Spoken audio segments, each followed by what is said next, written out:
Hello everyone, I'm going to compare Milwaukee and DEWALT. Both have a shockwave or an flex zone number 2 Phillips.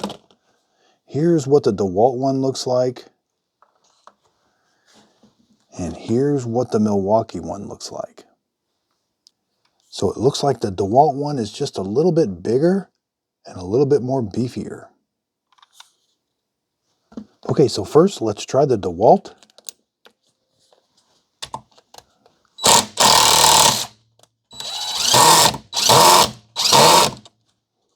That's a pretty rounded out screw. Let's see how the Milwaukee does.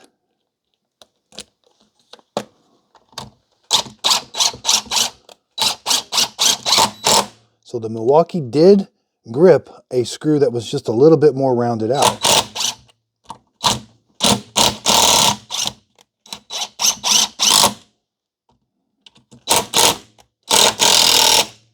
Let's see how let's go back to the DEWALT.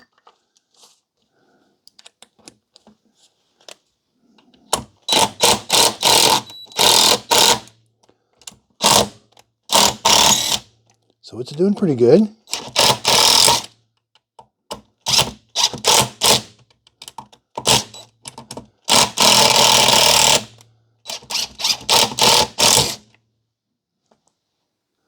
So I had a little project I was doing, it took about an hour and a half of, I might have screwed in about maybe 50 or 60 screws, and I would alternate between the DEWALT and the Milwaukee.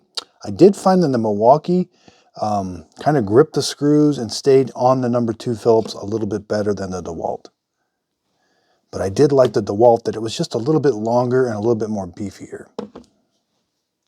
Again, the DEWALT, they call it the flex torque. And then on the Milwaukee, they call it the shock wave.